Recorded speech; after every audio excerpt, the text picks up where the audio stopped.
It is September 26, 1983. The world does not know it yet. Most people are asleep. Most people are dreaming. Most people have absolutely no idea that sometime in the next few minutes, a single decision made by a single man in a concrete bunker outside Moscow will determine whether the human race survives the night. His name is Stanislav Petrov. He is 44 years old. He is a lieutenant colonel in the Soviet Air Defense Forces. He's sitting at his duty station in a facility called Serpukhov 15, a secret command center buried in the forests south of Moscow, staring at a screen that is about to tell him that the United States of America has launched nuclear missiles at the Soviet Union. He has been trained his entire career for this moment. He knows exactly what the protocol requires. He knows exactly what he is supposed to do. He does not do it. And that decision, that single, quiet, human decision made by a tired man on a night shift in a building that does not officially exist, is almost certainly the reason you are alive today. This is his story. It is also the story of the world that created the moment he was put in. A world so saturated with fear and suspicion and the logic of mutual destruction that it had built machines designed to start a war automatically. A world that had, in its attempt to defend itself from annihilation, created systems that were themselves capable of causing annihilation without any human being choosing it. A world that had outsourced the most consequential decision in human history to computers and protocols and a chain of command that assumed, always assumed, that the machines were right. On that September night, the machines said the missiles were coming. Stanislav Petrov said they were not. One of them was wrong. And the consequences of being wrong in either direction were unimaginable. To understand what happened that night, you have to understand what 1983 actually was. Because from the comfort of historical distance, it is easy to see the Cold War as a long, stable standoff, two superpowers glaring at each other across an ideological divide, each deterred by the other's capacity for destruction. That stability was real in some periods, was not real in 1983. By 1983, the relationship between the United States and the Soviet Union had deteriorated to a point that senior officials on both sides would later describe as the most dangerous moment since the Cuban Missile Crisis of 1962. Some would say it was more dangerous than Cuba. In 1962, the crisis had been visible. The world had known something was happening. Diplomats were talking, leaders were communicating. There was a channel for the tension to flow through. In 1983, the danger was invisible. It was building beneath the surface in ways that neither side fully understood and that the other side was misreading catastrophically. The Reagan administration had come to power in 1981, with a posture toward the Soviet Union that was fundamentally different from what had come before. Reagan believed, genuinely and deeply, that the Soviet Union was an evil empire. His words, delivered in a speech in March of 1983 that shocked European allies and sent tremors through the Kremlin. He had dramatically increased American defense spending. He had authorized a program of psychological operations against the Soviet Union, deliberate incursions of American military aircraft, and ships into Soviet territory and waters designed to test response times and demonstrate American resolve.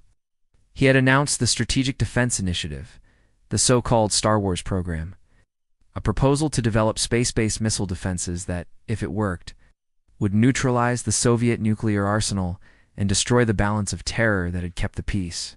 From Moscow, this did not look like the posture of a country preparing to defend itself. It looked like the posture of a country preparing to fight. The Soviet leadership in 1983 was also in a particular state of fragility. Leonid Brezhnev had died in November 1982. His successor, Yuri Andropov, was seriously ill. He would die in February 1984. The Soviet system was being led by a man who was in kidney failure, who was spending increasing periods in hospital, and who was making decisions about nuclear strategy from a medical facility. Around him was a leadership collective shaped by decades of ideological competition with the United States, conditioned to interpret American moves in the most threatening possible light, and genuinely uncertain whether the signals they were receiving from Washington represented the normal noise of superpower competition or the beginning of something much worse. In this context, the Soviet intelligence community launched an operation called RYAN, a Russian acronym that translates as Surprise Nuclear Missile Attack. RYAN was the largest peacetime intelligence-gathering operation in Soviet history. Its purpose was simple and terrifying. The Soviet leadership believed that the United States might be planning a surprise first strike, a nuclear attack designed to destroy Soviet retaliatory capability before the Soviets could respond. RYAN was designed to detect the preparations for such a strike before it happened. The problem with RYAN was not its intent. The problem was what it did to the people running it.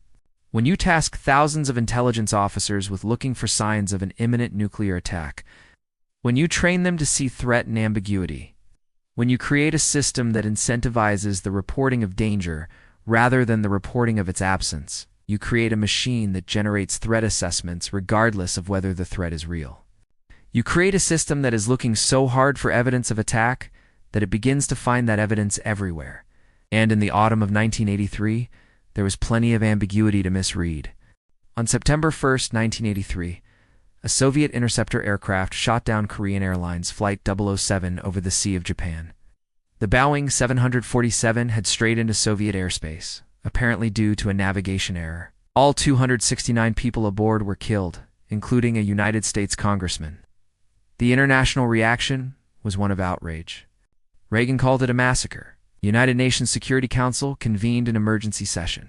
The rhetoric from Washington toward Moscow reached a pitch that the Soviet leadership found genuinely alarming. For the men watching the Ryan indicators in Moscow, the KAL 007 shootdown was not a moment of Soviet aggression that had provoked American outrage. It was evidence of American provocation that had been designed to manufacture a pretext for escalation. This was not paranoia for its own sake. It was the product of a system trained to see the world in precisely these terms.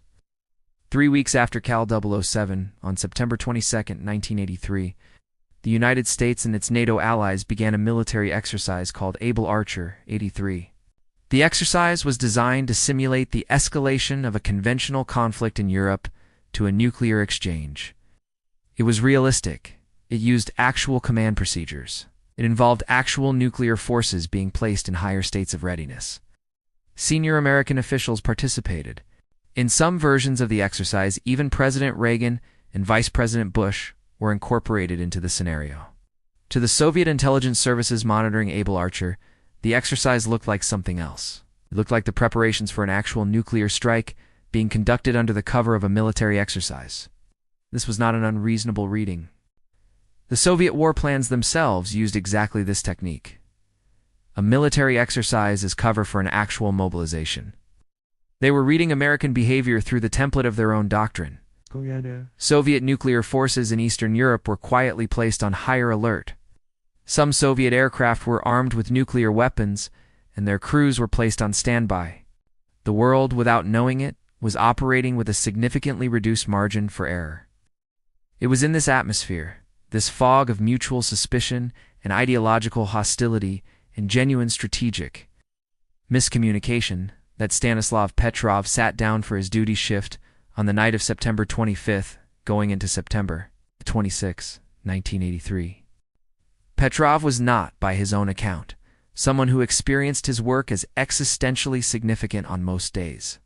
He was a career military officer, a technical specialist, a man who had spent years working in the Soviet early warning system not because he had passionate feelings about nuclear deterrence, but because that was where his training and his assignments had taken him. He was good at his job. He understood the systems he was operating. He had a family. He had a life outside the bunker. On that particular night, he was substituting for another officer. He was not supposed to be there. The facility he was working in, Serpukhov 15, was the nerve center of the Soviet satellite-based early warning system. The satellites called Oko, the Russian word for eye, were in high elliptical orbits that gave them a view of American missile launch sites. Their sensors were designed to detect the heat signature of a missile launch within seconds of liftoff, giving the Soviet command structure the maximum possible warning time before American missiles reached Soviet territory. The warning time from a full American launch was approximately 25 to 30 minutes. That was the window within which the Soviet leadership would have to decide whether to launch a retaliatory strike before their own missiles were destroyed in their silos. 25 minutes from detection to decision. 25 minutes in which everything would have to be assessed, verified, and acted upon. This was the architecture of mutual assured destruction in its operational form. Not an abstraction, not a theory. Countdown. Think about what that means. Think about what it means to build a system in which the leaders of two nuclear superpowers had, at most, 25 minutes to decide whether to end civilization, not to investigate, not to verify, not to negotiate. To decide, the time pressure was not an accident. It was baked into the physics of ballistic missiles. You could not change the flight time. You could only adapt your decision-making processes to fit inside it. What that meant in practice was that the Soviet leadership could not wait for certainty. They could not wait for the missiles to actually arrive before deciding to respond. By then, it would be too late. Their own missiles would be destroyed. Their ability to retaliate would be gone. The logic of deterrence demanded that they be prepared to launch on warning to fire their missiles the moment. Early warning systems indicated an attack was underway before they could be certain the attack was real. Launch on warning. Those three words contain the entire terrifying architecture of the nuclear standoff. They mean that the system was designed to respond to indicators, not to facts. To react to readings, not to certainties. And they mean that the system was only as reliable as the instruments providing those readings.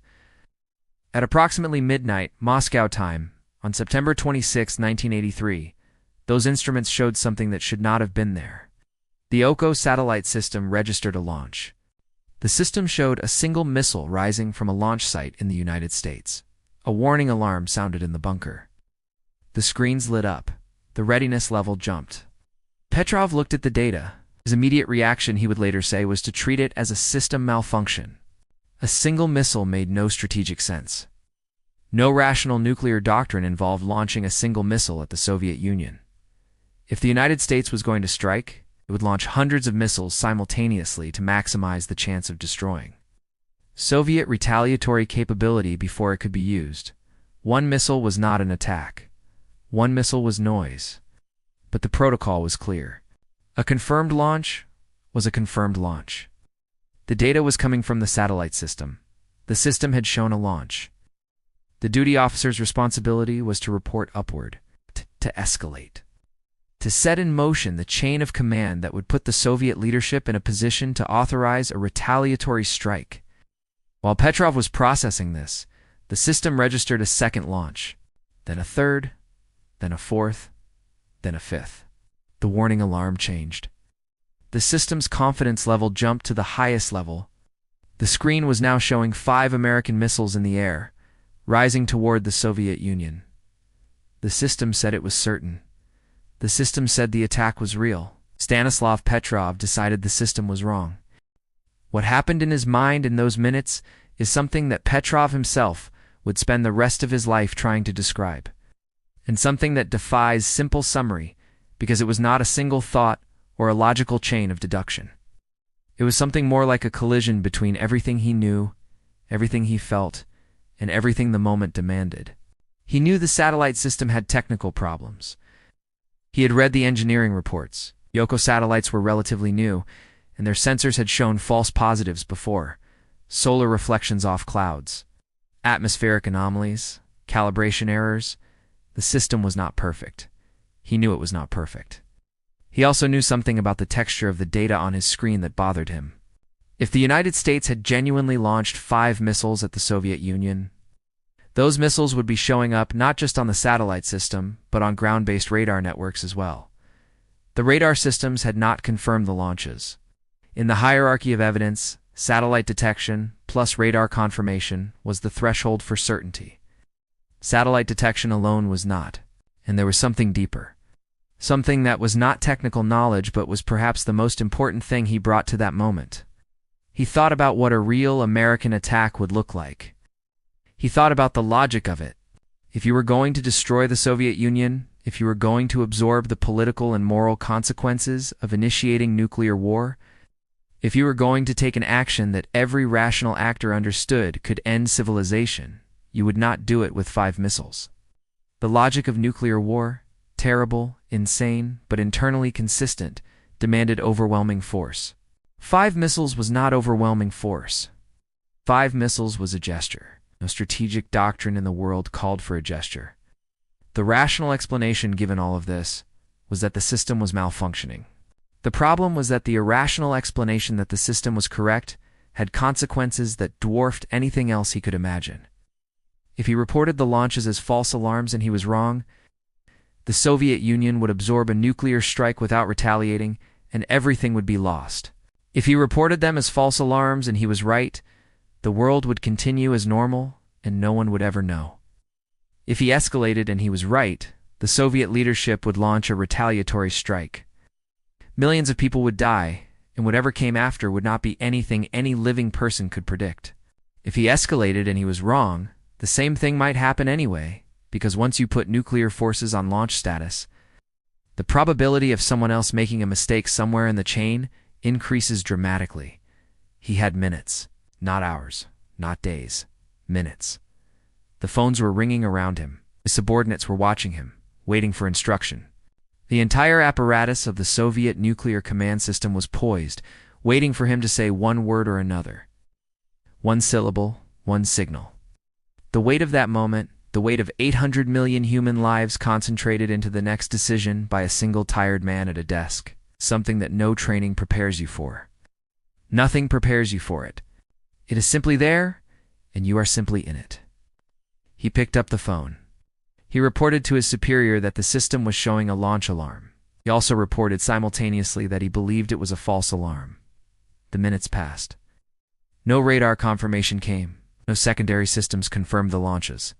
The missiles that the satellite system said were coming never appeared on any other sensor in the Soviet early warning network. Stanislav Petrov had been right.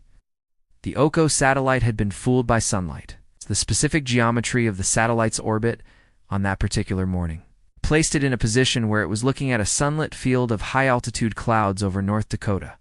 The reflections had triggered the launch detection algorithm. The system had seen missiles where there were none. 5 Phantom missiles had almost ended the world. The aftermath of the incident is, in some ways, as remarkable as the incident itself, because it was not celebrated, it was not announced. It was in a very specific and deliberate sense buried. The Soviet military conducted an internal investigation. Investigation found that the Oko satellite system had malfunctioned and that Petrov had correctly identified the malfunction. It also found that Petrov had violated certain protocols. He had not followed the exact prescribed sequence of reporting. He had documented certain things in ways that did not conform precisely to procedure, and his duty log for that night contained inconsistencies. Petrov was neither punished nor rewarded. He was eventually reassigned to a less sensitive posting and retired from the military. He received no medal, no commendation, no official recognition of any kind. The official Soviet attitude toward what had happened was that nothing had happened. The satellite system had experienced a technical failure. Duty protocols had been imperfectly followed. Corrections had been made. Move on. There were reasons for this silence that went beyond bureaucratic indifference. If the Soviet military acknowledged that one of its key early warning systems had nearly triggered a nuclear alert based on cloud reflections, it raised uncomfortable questions about the reliability of the entire early warning architecture. It raised questions about how many other near misses had occurred or might occur. It raised questions that the Soviet leadership, already dealing with the external pressures of 1983, had no appetite to confront publicly. And so Stanislav Petrov went home. He went back to his life.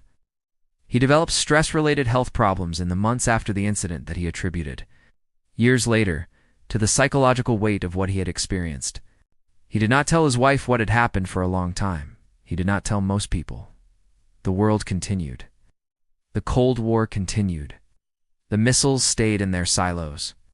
But the story of 1983 does not end with Petrov, because while he was sitting in that bunker making his quiet, unrewarded decision, another layer of danger was building that most people still do not know about. In November of that same year, just 7 weeks after Petrov's night shift, Able Archer 83 reached its most intense phase. The NATO exercise had been running for several days. Its scenario had escalated, as planned. From conventional conflict to tactical nuclear use, and from tactical nuclear use toward the threshold of strategic exchange. The realism of the exercise was unprecedented. New communications procedures were being tested. Radio silence was maintained in ways that had never been done in a training exercise before. Aircraft were being dispersed to wartime positions. Soviet military intelligence, watching all of this through the lens of Operation Ryan, reached a conclusion that no Western planner had anticipated. They concluded that Able Archer might not be an exercise at all. They concluded that NATO might be using the exercise as cover for an actual mobilization. The fear was specific and operational, that American and NATO forces were using the training scenario to move to genuine launch positions. And at the moment the exercise officially ended, the missiles would fly for real. Soviet forces in East Germany and Poland were placed on their highest alert. Aircraft were armed. Certain missile units received orders that, had they been executed, would have moved the Soviet military to a war footing. The men receiving those orders did not know, could not know, whether they were part of an exercise response or the beginning of actual war. What prevented escalation during Able Archer was not wisdom in any government capital. It was the intervention of a single intelligence asset. His name was Oleg Gordievsky. He was simultaneously one of the most senior KGB officers in London and one of the most valuable British intelligence agents of the entire Cold War.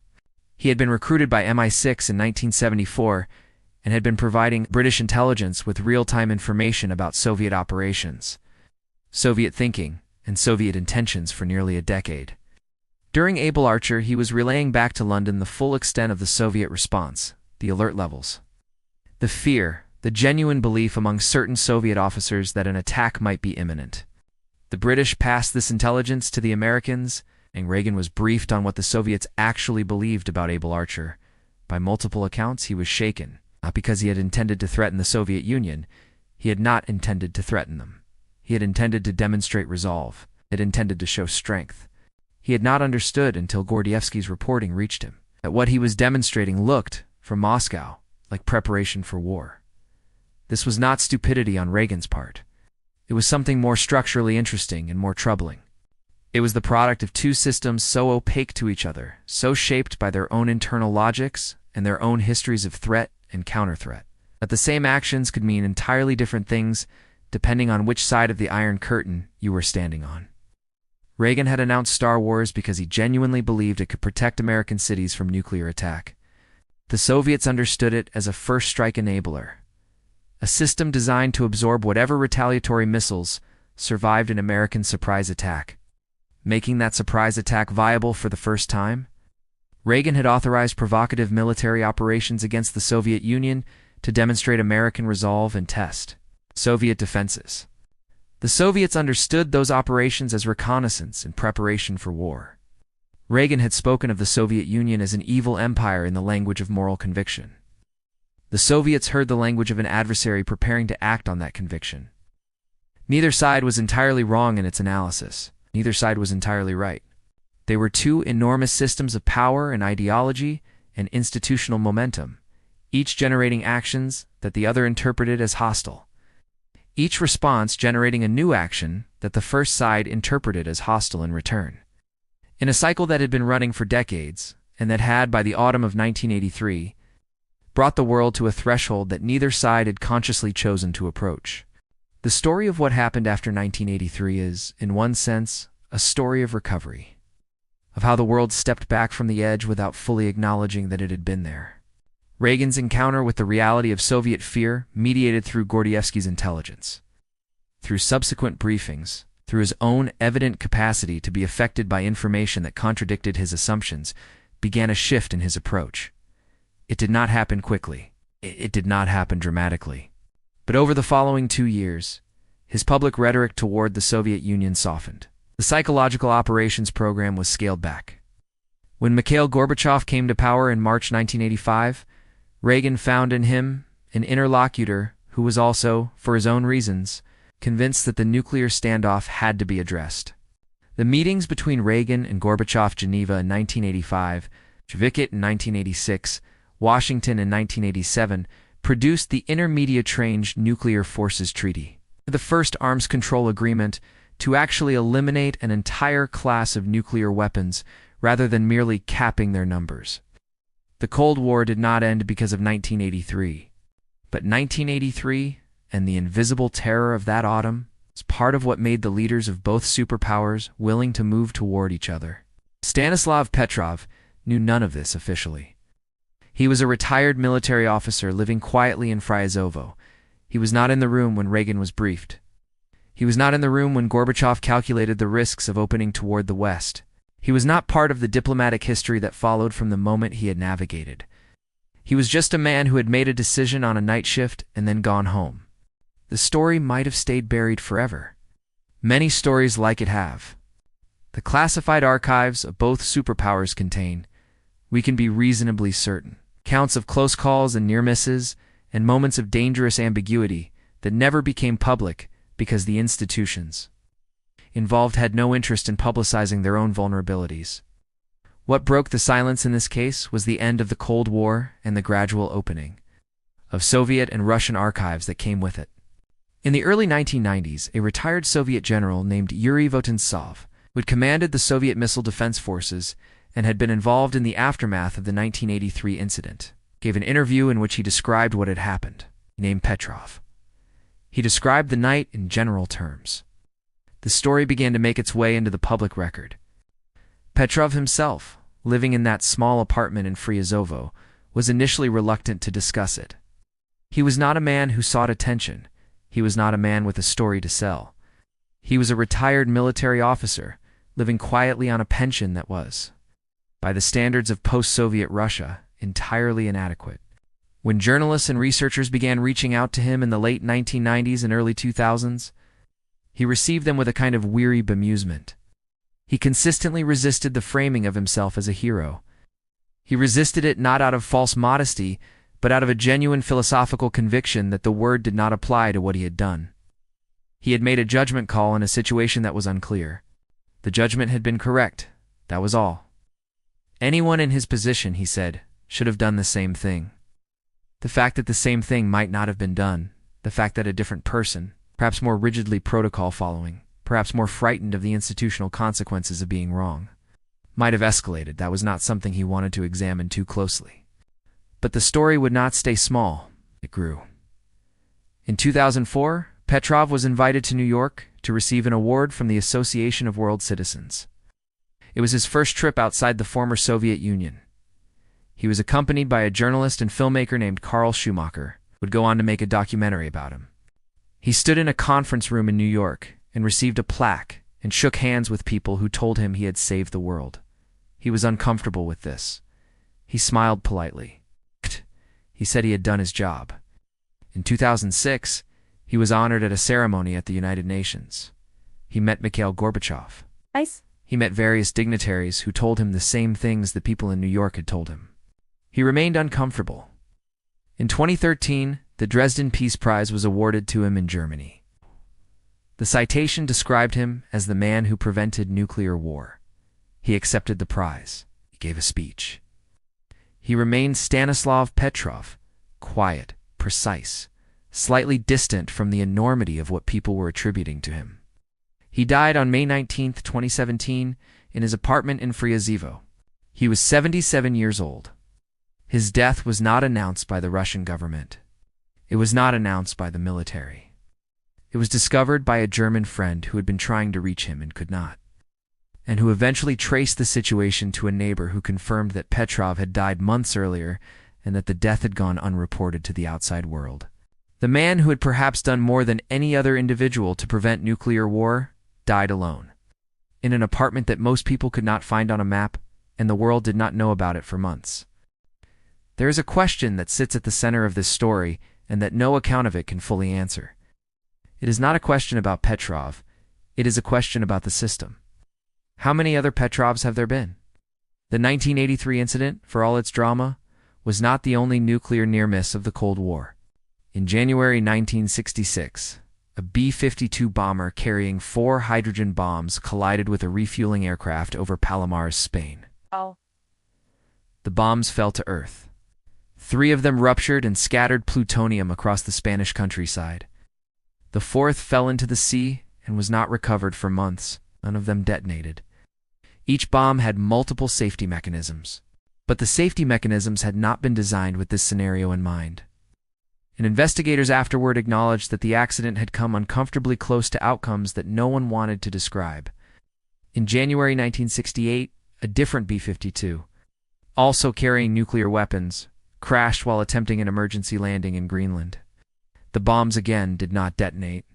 Again, the safety mechanisms held. Again, the post-accident analysis produced conclusions that were classified for decades. In 1979, training tape containing a simulation of a full-scale Soviet nuclear attack was accidentally inserted into the computers of NORAD, the North American Aerospace Defense Command. The computers began processing it as a real event. Missile crews were scrambled. Air defense systems went to high alert. It took several minutes to determine that the alarm was false. Those minutes, in a system designed to respond within a launch window of less than 30 minutes, were significant. In 1983, 3 weeks before Petrov's night, another NORAD false alarm was triggered when the rising sun's reflection off clouds was misinterpreted by satellite sensors as a Soviet missile launch. The error was caught quickly. But it was caught by humans who looked at the data and applied judgment. Without that human judgment, the protocol would have escalated. And then there was Petrov. The list goes on. It continues past the Cold War. In 1995, a Norwegian scientific rocket launched to study the Northern Lights was briefly interpreted by Russian early warning systems as a potential nuclear strike. President Boris Yeltsin was notified. The nuclear briefcase was opened for the first time in history under actual alert conditions. The situation was resolved in minutes, when the rocket's trajectory was identified as non-threatening. But for those minutes, a post-Cold War Russian president had his hand near the trigger. Each of these incidents was resolved. Each of them was caught. Each of them produced, afterward, reviews and reforms and recommendations that were implemented with varying degrees of thoroughness. And each of them was, in a sense, invisible, known to the people directly involved, eventually documented in declassified archives, but never entering the public consciousness in the way that the Cuban Missile Crisis had, because there were no dramatic photographs, no visible confrontations between ships at sea, no moment of public decision that could be narrated as a story of leadership under pressure. They were just quiet moments in bunkers and command centers where someone looked at a screen and made a decision, and the world continued. There is a final dimension to Stanislav Petrov's story that I think contains something essential about what his experience means for us now. We live in a world that has, in many ways, moved on from the Cold War, the specific ideological confrontation between American capitalism and Soviet communism that produced the crisis of 1983 no longer exists. The Soviet Union does not exist. The particular combination of fear and miscommunication and institutional momentum that made that autumn so dangerous has not reproduced itself in exactly the same form. But the weapons are still there. There are approximately 13,000 nuclear warheads in existence today, distributed among 9 countries. Russia and the United States together hold more than 90% of them. The early warning systems are still active. The launch-in warning doctrine, though not officially acknowledged, remains a feature of the nuclear postures of the major powers. The warning time has not increased in some scenarios. With the development of hypersonic missiles, it has decreased. And the human beings sitting in the bunkers, watching the screens, holding the phones, are still there. They are different people than Stanislav Petrov, come from different countries, different generations, different political systems. Some of them are American, some are Russian, some are Chinese, some are French, some are British. They have all been trained. They all know their protocols. And none of them knows, sitting at their desk on whatever night their Petrov moment comes, whether the data on their screen is real or phantom. The specific technical failure that produced the 1983 incident, sunlight reflecting off clouds being interpreted as missile launches, has been corrected. The OCO system was replaced. The algorithms were improved. Redundancies were strengthened. But the history of complex technical systems is the history of failure modes that were not anticipated until they happened. Every improvement closes known vulnerabilities. The unknown vulnerabilities remain unknown until they are discovered, and they are discovered by something going wrong. Stanislav Petrov saved the world not because the system worked. He saved it because the system failed, and he caught the failure. That distinction matters enormously. If you believe the safety of the world rests on the reliability of the systems, you are placing your faith in something that has already demonstrated its unreliability. If you understand that the safety of the world has depended repeatedly on individual human beings catching the failures of those systems, then you understand both how lucky we have been and how precarious that luck is. In interviews, when Petrov was asked how he felt in the moment, in those minutes between the alarm sounding and his decision becoming irreversible, he said something that stays with me. He did not describe fear in the conventional sense. He described something more like paralysis, a state in which the weight of the moment was so enormous, so far beyond anything that human experience normally equips a person to process. It produced not clarity, but a kind of suspension. He was sitting in a chair, looking at a screen, holding a phone, with the nominal responsibility for deciding whether the information in front of him represented the beginning of the end of the world. And he said that he was not, in that moment, thinking about the world. He was not thinking about humanity. He was not experiencing himself as the last guardian standing between civilization and annihilation. He was thinking about whether the data made sense. He was doing his job. The most consequential act in human history, or what might have been the most consequential act in human history, was performed not in a blaze of heroic resolve, but in the ordinary, concentrated, professional attention of a man who had been trained to look at data and assess it accurately. That is both reassuring and terrifying. Reassuring because it suggests that the systems of deterrence, terrible as they were, produced professionals who could function under pressure.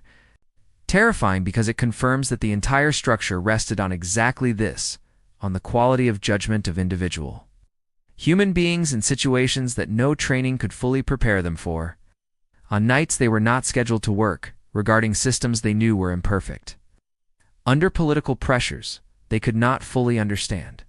Stanislav Petrov was not the only person who was ever in that position. He is simply the one we know about. How many other September nights have there been, in command centers we will never hear about? In countries that will never open their archives, where someone looked at a screen showing something terrifying and had to decide in minutes whether it was real? How many of those decisions went the way Petrov's did? How many of them went differently and were caught at some later point in the chain by someone else making the same kind of quiet, unrewarded, invisible judgment? We do not know. We cannot know. What we know is that on September 26, 1983, in a concrete bunker in the forest outside Moscow, a man named Stanislav Petrov looked at 5 Phantom missiles and decided they were not real, and the world continued. Not because the systems worked, not because the leaders of the 2 superpowers were wise enough to prevent the danger they had created, but because one man, on one night, in one bunker, was right. Think about that. Sit with it. And then think about what it means that the safety of billions of people still depends, in various ways, on moments just like that one. The missiles are still there. Systems are still there. The possibility of a phantom signal, a misread exercise, a cascade of protocol-following decisions that lead somewhere no one intended, that possibility has not disappeared. It has evolved. It has taken new forms. It lives in new countries, in new bunkers, behind new screens. But it is still there. Stanislav Petrov died in May 2017 in an apartment in a town most people have never heard of. Without official recognition from the country he had served, without a state funeral, without a monument, he deserved better. And the world that is alive because of what he did deserves to understand what he actually did, what it means that the world still needs people like him. His name was Stanislav Petrov. Remember it.